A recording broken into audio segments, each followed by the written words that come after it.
Il y a 3 ans, j'ai eu la chance de vivre pendant quelques jours une relation complètement folle, pleine de passion, de puissance, de rage. Et c'était si doux que j'aurais voulu la vivre encore. Et encore, et encore. Malheureusement, c'était une voiture de parc près, j'ai dû la rendre et la relation s'est terminée là, mais quelle folie! Sauf que la Toyota Yaris GR revient en 2024 avec une version améliorée qui, littéralement, est comme si ta meuf avait compris tous les défauts que tu lui reprochais et revenait quelques années après en te disant « J'ai changé tout ce que tu voulais, mais j'ai gardé le meilleur ».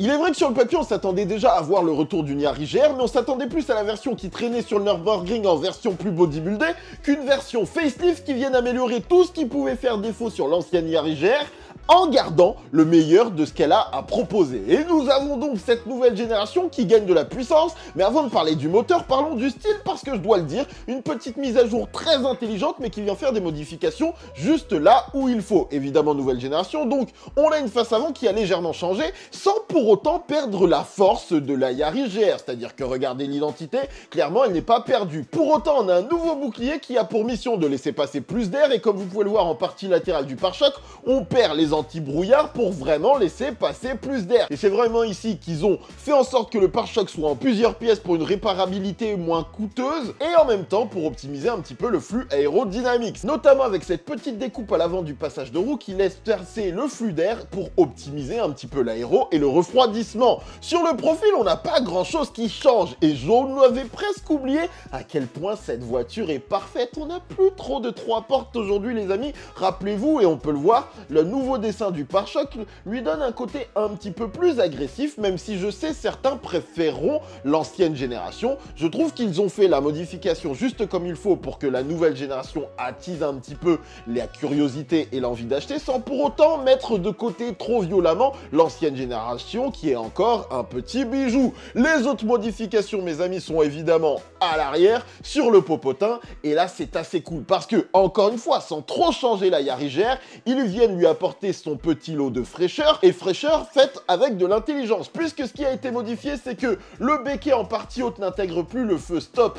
Il est maintenant redescendu en zone centrale du bloc lumineux. Vous pouvez voir que la nouvelle signature lumineuse a changé, et franchement j'aime beaucoup cette ligne continue qui fait tout le tour du bloc de coffre. Et en même temps, en partie basse, ce qui a été fait, c'est qu'on a plus le feu de recul qui était positionné en zone centrale. Maintenant on a une grille qui laisse sortir le flux d'air qui passe sous la voiture et aussi laisser passer un petit peu de chaleur qui vient du gros silencieux qui propose la double sortie d'échappement. Ce qui fait que vous gagnez ce grand masque qui donne encore un petit côté plus Star Wars à la voiture et qu'ils ont optimisé parce que du coup quand vous tapez votre pare-choc, c'est plus votre feu de recul arrière qui est endommagé, c'est juste le pare-choc, ça coûte un peu moins cher. C'est des petites améliorations que l'on prend. L'autre bonne surprise se trouve également à l'intérieur où on aurait pu se dire c'est qu'un festif, ils vont faire quelques modifications à l'extérieur et continuer à faire plein d'argent parce qu'il y a plein de gens qui veulent la Yaris GR. Sauf que non, ils sont vraiment venus avec une version améliorée qui a écouté tous les défauts que les journalistes, que les gens de la compétition, que les clients ont mis en avant pour faire en sorte qu'on ait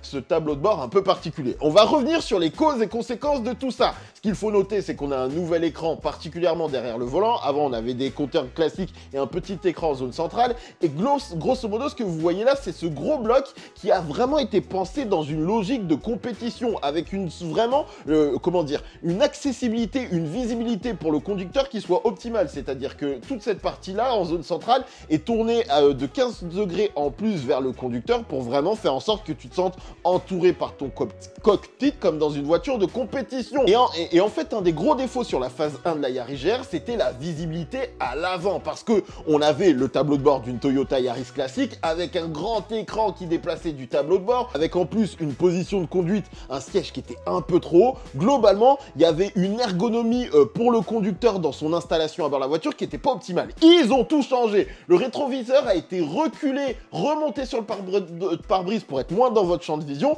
le tableau de bord a été baissé de 5 cm avec du coup un champ de vision sur le pare-brise qui est beaucoup plus important, à savoir qu'en plus, ils ont également baissé le siège conducteur de 2 cm et demi. Alors ça paraît pas grand-chose, mais d'après les premiers retours, la position de conduite est véritablement plus optimisée. Et clairement, moi j'ai trop envie de tester parce que quand tu vois les premiers retours, tu sens qu'ils ont vraiment pris en compte les problématiques qu'il y avait sur l'ancienne génération. Après, globalement, ce qui est marrant, c'est quand même de voir le dessin de ce tableau de bord parce que on dirait un peu qu'il a été fait à l'arrache, mais il vient tellement répondre aux problématiques qu'il y avait sur la phase 1 qu'on est trop preneur. Ils ont essayé de centraliser un maximum de choses dans la zone centrale, c'est-à-dire qu'avant, vous aviez des boutons pour, par exemple, vous mettre en ESPF qui étaient plus reculés sur la voiture. Ils les ont poussés devant le levier de vitesse. On a vraiment tout qui est pensé pour être sous la main. Ce qu'ils ont par contre ajouté, c'est un bouton qui va vous permettre de gérer des modes de manière individuelle, qui est placé juste ici. Autre point à noter, à l'intérieur, il est possible visiblement d'avoir un frein à main compétition, donc avec une position beaucoup plus proche du levier de vitesse,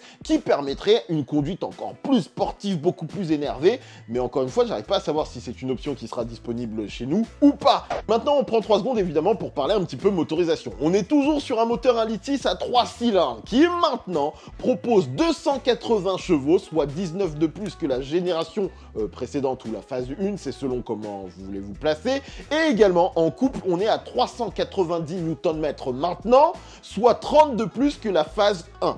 Le truc qui est assez amusant, c'est que moi, déjà, sur la phase 1, dans mon souvenir, je crois que je disais que je suis même pas sûr qu'il y ait 260 chevaux. Autant te dire que j'ai pas du tout l'impression qu'il y a que 260 chevaux dans cette voiture. On s'envoie. Donc littéralement, c'est une bonne nouvelle. En plus de ça, pour ceux qui apprécient, il y a également l'arrivée d'une boîte automatique à 8 rapports avec un launch control, des rapports un petit peu plus courts qui permettraient sur circuit de gagner, pour les meilleurs d'entre nous, quasiment 1 seconde par rapport à la version classique avec boîte manuelle. 1 seconde, c'est beaucoup.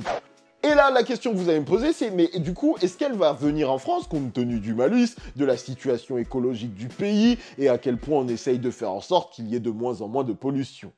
Et les amis, j'ai une bonne nouvelle à vous annoncer. Oui, il est prévu qu'au printemps 2024, la Yaris GR phase 2 arrive chez nous.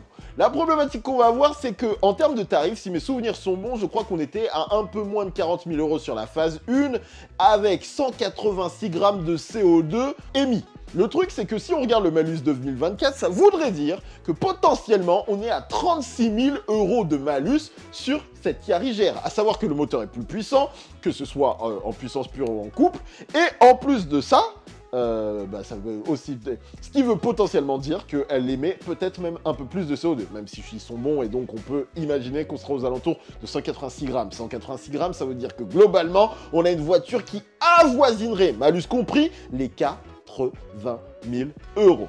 Et avec 80 000 €, tu peux avoir pas mal de choses. Et c'est vrai que ça devient problématique pour une voiture qui, je vous le dis, me manque énormément, que j'ai énormément envie d'essayer, mais qui malheureusement va donc atteindre un prix en France qui me paraît complexe.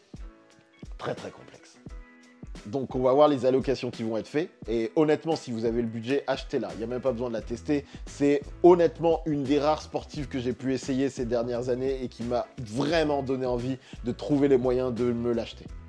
Ça et une Alpine A110 ou une Alpine A110 R, ce serait pas mal. Mais bref, ils ont amélioré tout ce qu'on pouvait vouloir sur la Yaris GR pour en faire une meilleure voiture, compte tenu évidemment de tous les éléments budgétaires, parce qu'ils auraient pu faire encore plus de folie, mais le but du jeu, c'était pas non plus de tout changer, c'était d'améliorer une recette existante qui m'avait déjà fait tellement vibrer, qu'évidemment, j'ai envie d'aller tester cette nouvelle génération. Vous me dites ce que vous en pensez, et on se voit très bientôt